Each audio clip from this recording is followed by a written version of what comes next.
Bonjour les humains, 3 avril 2024. Je voudrais vous parler d'un échange que j'ai eu en commentaire concernant un échange très intéressant d'ailleurs concernant l'alimentation. Parce que j'avais mis une ultime réponse après quelques échanges, euh, mais cette réponse était assez longue et quand j'ai voulu l'envoyer, tout avait été effacé. Et puis je me suis dit, bon, déjà j'avais la flemme de tout réécrire. Je me suis dit, je vais faire une vidéo comme ça, tout le monde peut en profiter. Donc la question était la suivante. On m'avait fait remarquer à juste titre que, donc c'est concernant l'alimentation, hein, que Noé, donc l'Éternel avait dit à Noé de faire entrer des animaux purs et impurs dans l'arche. Et c'est en Genèse 7. Alors j'ai fait remarquer que on, ne, on disait oui, il y avait animaux purs et impurs, mais on ne parlait pas de l'alimentation. Et la première fois, quand on parle de l'alimentation, c'est dans Genèse 9, où il est bien spécifié que Dieu donne tout ce qui vit et tout ce qui se déplace sur la terre, voilà, excepté le sang. Hein. Donc vous ne mangerez aucune viande avec sa vie, avec son sang. Donc en Genèse 9. Et j'avais aussi répondu que selon la tradition, c'est Moïse qui a écrit la Torah, donc le Pentateuque, les 5 premiers livres de la Bible. Alors, euh, il y avait aussi, et ça je n'avais pas, j'avais commencé à l'expliquer dans le commentaire, mais il y a Paul qui en parle aussi, hein, dans 1 Corinthiens chapitre 8, mais c'est sur les viandes sacrifiées aux idoles. Mais en conclusion, Shaoul, donc Paul, il dit, après toutes ces explications, il dit en chapitre 8, verset 13, c'est pourquoi si un aliment représente un piège pour mon frère, je ne mangerai jamais de viande afin de ne pas faire trébucher mon frère, c'est-à-dire de ne pas choquer la personne en face. Mais qu'en réalité, comme Yeshua, comme le Christ a dit, rien de ce qui entre dans la bouche ne souille l'homme, mais seulement ce qui en sort. Euh, mais pour en revenir à Moïse, parce qu'une question judicieuse avait été posée en disant, donc ça voudrait dire que à un moment, parce que moi j'avais dit que moi je voyais les choses comme ça, c'est que Moïse, pendant qu'il écrivait, il avait dit, donc c'est par rapport à Amos 5, hein, quand l'Éternel reproche au peuple d'Israël d'avoir servi un autre que lui pendant les 40 ans dans le désert. Et c'est pendant les 40 ans que la Torah a été écrite, donc les fameux 613 commandements. Hein. Donc je rappelle qu'il n'y a que les 10 commandements qui ont été écrits par le doigt de Dieu. Hein. Le reste, d'ailleurs, on l'appelle la loi mosaïque, hein, c'est la loi de Moïse. Hein, c'est Moïse qui les a écrits. Hein. Donc, bref. Donc, j'avais expliqué que moi je voyais les choses comme ça, c'est qu'il avait parlé d'animaux purs et impurs en écrivant la Genèse, parce qu'il avait déjà interdit toute une série d'animaux à manger. Et que par la suite, moi je voyais ça comme ça, il avait eu un rappel de l'Esprit Saint qui lui disait non, on peut tout manger. Et voilà, l'Éternel dit tout ce qui se déplace et qui vit vous servira de nourriture.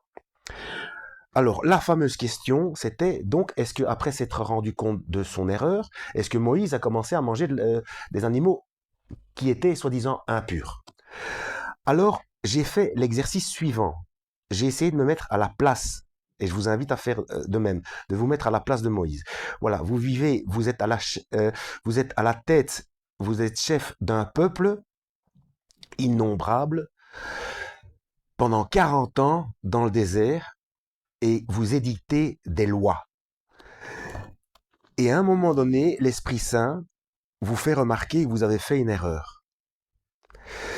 Donc vous l'écrivez que tout le monde peut, enfin qu'on peut manger tout ce qui se déplace, etc. Mais ce peuple, c'est un reproche qui a été fait par l'Éternel aussi, a la nuque raide. On dirait aujourd'hui l'expression tête de mule ou tête de bois ou borné, voilà, borné. Alors, ayant déjà eu plusieurs fois des problèmes avec le peuple, qu'à un moment donné, d'ailleurs c'est inscrit aussi, hein, c'est écrit aussi hein, que il n'en pouvait plus, il crie à l'aide à l'Éternel en disant, regarde le peuple que tu m'as donné, c'est compliqué, etc. Euh, donc, est-ce que si après plusieurs années, j'imagine, hein, ce n'est qu'une fabulation de ma part, hein, mais j'imagine qu'après plusieurs années où ce peuple est sûr et certain, donc a toute confiance en Moïse et est sûr et certain qu'il y a des animaux qu'il peut manger et d'autres non, et puis qui change d'avis, ce peuple qui a déjà euh, fait beaucoup de problèmes à Moïse, ce serait pas quelque chose d'encore plus, d'encore pire et sujet à révolte. Donc Moïse l'aurait donc aurait écrit pour expliquer son erreur, mais n'aurait pas insisté sur le fait, il s'est dit, bon, s'ils font la différence entre animaux purs et impurs, bon, c'est pas ça qui mène en enfer, quoi. Et moi, ça me paraît logique. Donc, quelqu'un qui mange cachère ne fait forcément pas pire que quelqu'un qui ne mange pas cachère. Donc, si vous voulez manger cachère, ça j'ai déjà expliqué dans une autre vidéo, par principe de précaution, si ça vous inquiète, bah oui, on fait rien de mal quand on mange cachère.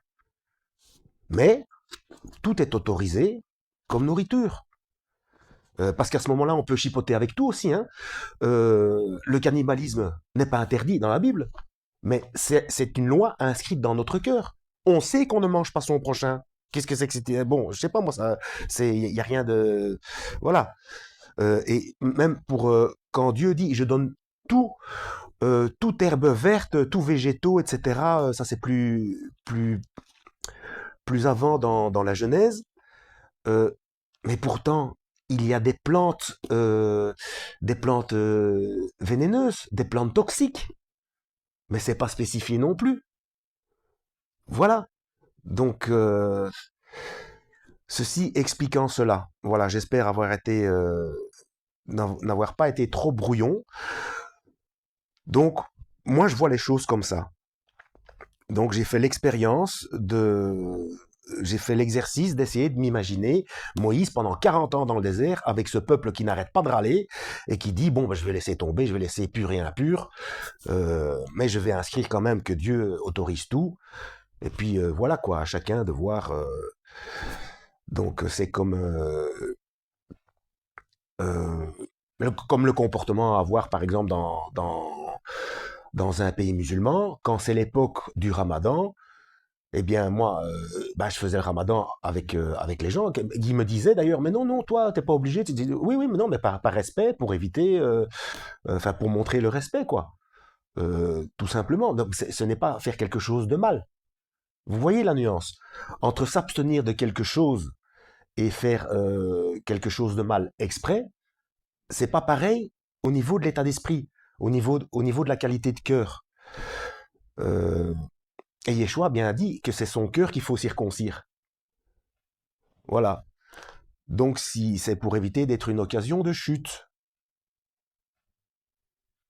Voilà, j'espère avoir été assez clair et concis. Que Dieu vous guide.